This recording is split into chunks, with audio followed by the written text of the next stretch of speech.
Hello knitters, Barbara Benson here. I'm an independent knitwear designer who also likes to make videos here on my YouTube channel, Watch Barbara Knit. Make sure to check in the description notes below the video where you'll find links to all of my online shenanigans, including how to get my patterns to knit up for yourself, how to join the Watch Barbara Knit Facebook group, where to get Watch Barbara Knit merchandise, and how to support me on Patreon. This is something that some of y'all have been waiting for if you have come to my last couple live streams, which is the last Thursday of each month. We'll be having another one this month. It's at 7 p.m. Eastern Time, last Thursday of the month. And we're definitely having one this month. But I've already shown you the preview of this, and also if you follow me on Instagram, you've seen pictures, so it's something that, as I said, some of y'all are waiting for. It is a new pattern. Now, this is a new pattern, but it's kind of a, not kind of, it is the revisiting of an existing concept. A month or two ago, I released the Second Sock Cowl. And the premise behind it was, I'm never going to knit the second sock. You know, true second sock syndrome.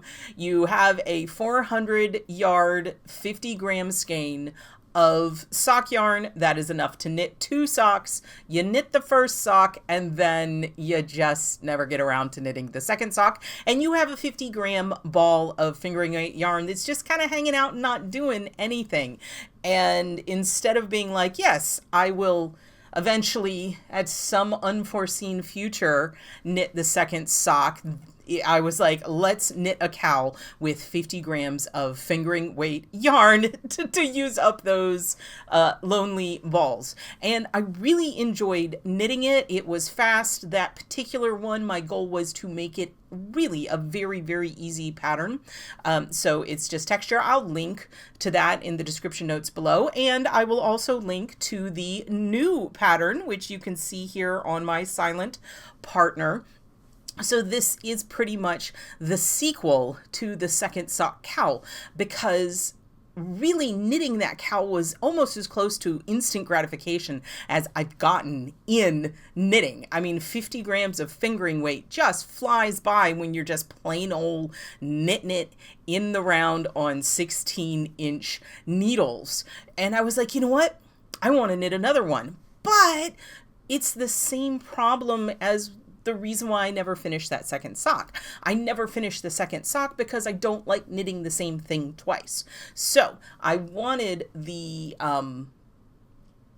satisfaction of knitting a piece of 50-gram fingering weight that just takes me only a few days to knit, but I didn't want to knit the Second Sock Cowl again. So I figured I'd do a sequel to the Second Sock Cowl, and this is it. It is the second Sock Cowl, and frankly, I doubt it will be the last. Now, as I mentioned, I've shown this in the YouTube live streams that I have done. And in one of them, I was like, they were like, when is it going to come out? And I'm like, well, you know, I still need to get it through tech editing, and it needs a name. And I couldn't come up with a name. I was wrestling with a couple of things. It was like, as I said, my working title for it was Second Sock Cowl, which was a little clumsy. And then there's like Second Sock Cowl Junior, but that implies that it's smaller, so I didn't want to go with that. Or like Second Sock Cowl, like, I don't know. And someone in the comments, since I did call it a sequel, said I should call it Second Sock Cowl 2 Electric Boogaloo. And I could not stand it. I was like, that is a thing of beauty. That is brilliant. So thank you. You know who you are, who suggested it. And it made me laugh so hard on the live stream. Now, this very much dates me. We're talking about a movie from the 80s that was called Breakin'.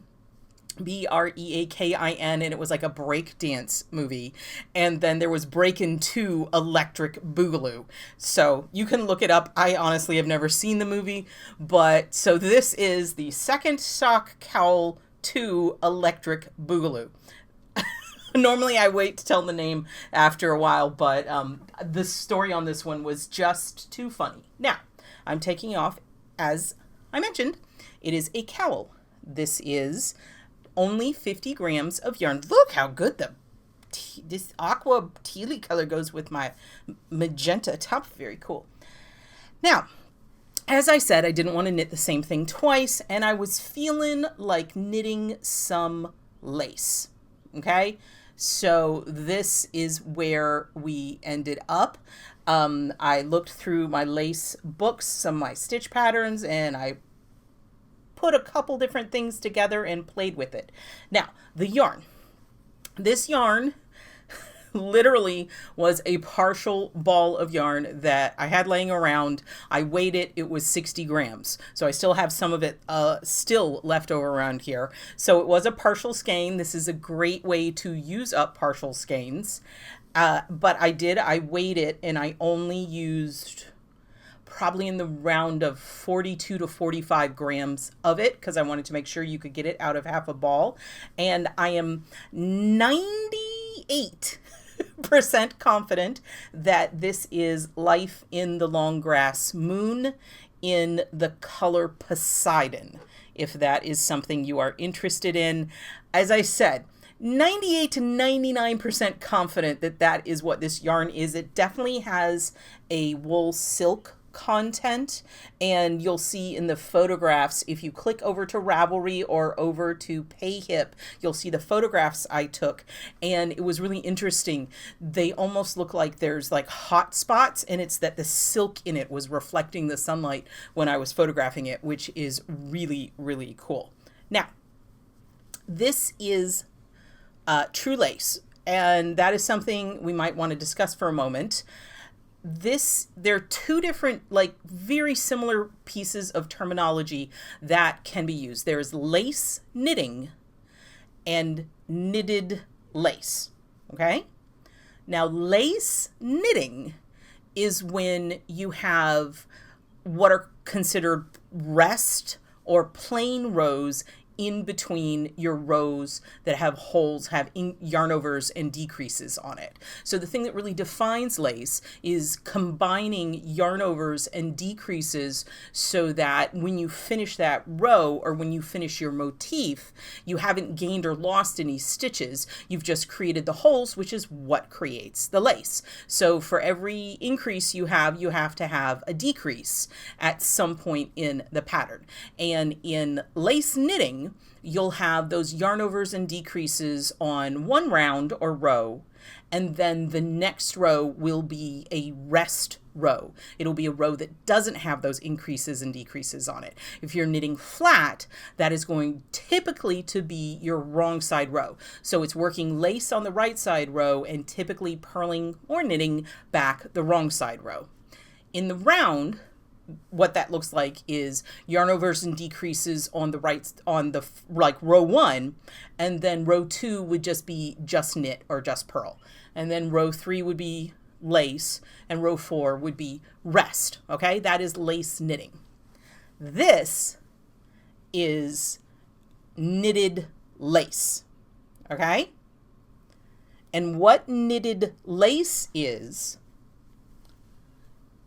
when you have increases and decreases without the intervening rest rows.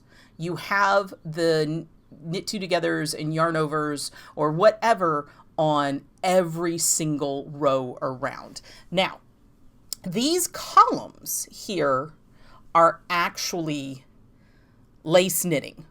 These columns, these vertical columns you see, have rest rows, but these beautiful sinuous motifs here, which, you know, they look like arches like this, or if you flip it upside down, it looks sort of like a fishtail, or you could call it mermaidy, whatever. Those have yarn overs and decreases on every single round. And that is how you get these really drastic arches. If there was a rest row in between, the arches would be much more subtle. But the way that these decreases, how it wiggles up like this, that is because there's a decrease on every single round. I'm holding it still for a little bit. I tend to wiggle so you guys can really see it. Now, what is the reason why I decided to do this? A lot of knitters shy away from true knitted lace because when you're knitting it flat, that means that if you're knitting in stockinette, it's going to involve things like purl two together and purl two together through the back loop to get your left and right leaning decreases, or even purl based double decreases. You get into more complex stitches, and a lot of knitters are going to balk at that. A lot of knitters do not like or enjoy doing those types of stitches. But if you do it in the round, it's no big deal. It is just still yarn overs, knit two togethers, and slip slip knits. That's the only thing that's going on in this lace. So that is what it looks like. Let's see. I'm going to pull it over my head. It doesn't really work with the neckline that I am wearing, but you can see it's just a sweet little lacy thing that was super fun to knit. I'm continuing to fiddle with it, so I'm going to put it back on my silent partner. There we go. Now, let's get into the details. As I said, the whole point of this is that, is my hair doing weird things? The whole point of this is that it uses 50 grams of fingering weight yarn. A little bit less, you should be, but 50 grams. If you have 50 grams, you should be good. Now, I knit it on a size 4, which is a 3.5 millimeter needle. And as I mentioned, I used a 16-inch circular. If you want to magic loop it, you can magic loop it. And if you have really long DPNs, I guess you could do it that way. But the finished circumference is approximately 22 inches. So that is what, if you have a 20-inch needle, there are some needles that come in 20 inches. You could get away with that. You're not going to be able to get away with a 24. And then it comes out 9¼ inches tall. And that's 56 centimeters around and 23.5 centimeters in height. You're going to need about 200 yards, 183 meters of fingering weight yarn. Now, the gauge I gave you is the blocked lace gauge. I am not going to hold my breath waiting for any of y'all to actually do a gauge swatch on this, but I did provide it to you. Now, the instructions are both fully written, or you can use a chart, and it's just a chart for the basic lace repeat. If you like working from charts, you're just repeating it around and around for the number of times I say. But if you do not like charts, you can completely knit this without the chart at all. Let me see, is there anything else interesting I need to say? The stitches, as it's knit, purl, slip, slip, knit, knit two together, yarn over, and there is one round where you have to make one right, and that's just to make sure that the top of it is finished correctly. I replaced a yarn over with a make one to keep the, to make it go into the edge nicely. So, I don't know. I had a lot of fun knitting it. Again, it went very, very quickly, and this is definitely something that you could knit for fun, knit with yarn that you have laying around. As I said, this has, this was wool and a little bit of silk in it. You could do it with a standard sock yarn, which has nylon in it. Nylon is going to make it so it doesn't hold the lace block quite as crisply, but it will be fine. It'll be just a little bit more textured, a little less lacy, which actually could be really cool because the woogliness makes it really interesting. It was one of those ones that I kind of didn't want to block it because the way that the arches came together gave it a very interesting texture. It's definitely something you could knit and just have around for emergency gift kind of situations, or if you're looking at knitting for teachers at the end of the school year gift kind of situation. I know I used to knit things for my son's music teacher.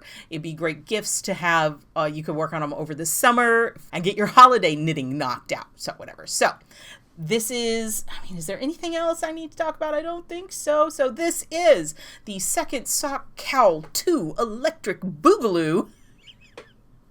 And honestly, as I said, more likely not, I'm going to make another one of these. Do y'all want to see more lace? Because I could definitely do more lace. I could lean into something that's more textured. I could even go into cables or some kind of fancy stitches. If y'all like the idea of continuing this Second Sock Cowl theme, I'd love to hear about it. I mean, maybe if you even think I could get into using like scraps, mini skein kind of situation, that could be fun too. So you need to, if you want to knit this for yourself, definitely check in the description notes, and I will probably pin a top comment with links to both the Ravelry page where you can get the PDF for it and my PayHip page. So depending on which one you like to use, you can get it at either of those sources. I'll make sure they're well labeled for those of you who cannot use Ravelry due to interface issues, but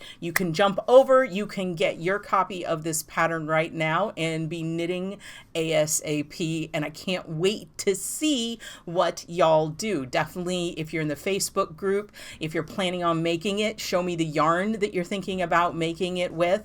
If you're on Instagram, tag me on Instagram so I can see the pictures, because that is always super fun for me. If you like this video, please give it the thumbs up, click that like button, and if you would like to be notified whenever I upload a new video, please subscribe to my channel and select notifications. Thank you so much.